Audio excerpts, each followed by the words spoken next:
I'm really scared of people that just have an undergraduate in business or economics. And I want to tell you why it is somewhat scary to have that. Um, you know, the thing is, and I know that this is really particularly strange because I teach undergraduates business and basic economics, and I'm in a business school.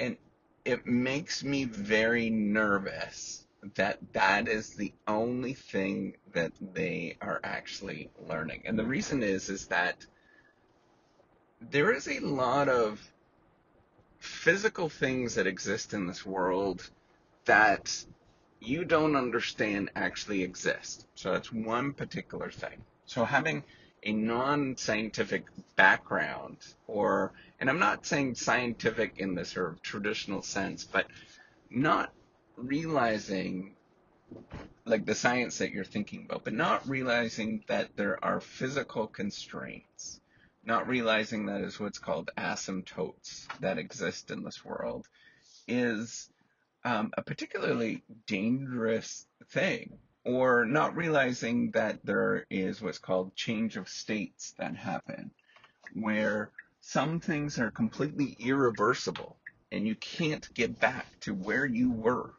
because of a change of state. You cannot unfry an egg that's already been fried.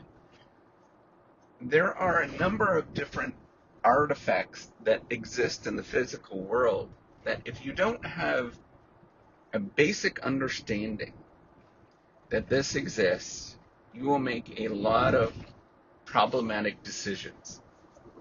And you'll often result in things that are suboptimal. That's the first thing that makes me very, very nervous when people don't realize that there is a complex system at play. And what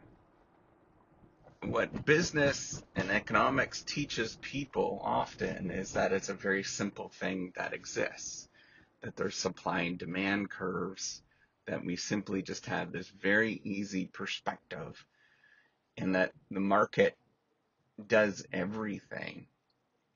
And so I'm very nervous about that whenever I see that, because there's often a lot of physical constraints, a lot of things that exist within chemistry or just physics or just the world in general that limit what we can and can't do.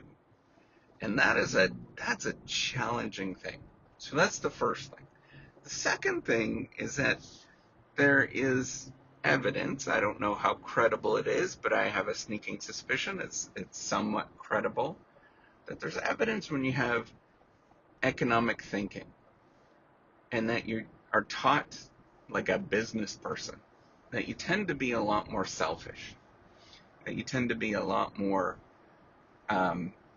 you believe in the profit motive very strongly, and that you should self-interestly pursue profit at all interests. And now, unless you've had experience otherwise, you realize that that is often a very dangerous thing to pursue, is profit at all costs. And even in the business world, it's particularly dangerous to pursue that, because there's many moments in business that you would never want to be profitable. For example, when you're creating a new innovation, it takes years and years and years creating a pharmaceutical. Profits are often the dangerous things that people pursue that often corrupt a lot of things that actually happen. And it's only when people don't pursue profits and pursue things for other reasons that things actually happen. And that is not taught often within traditional business programs.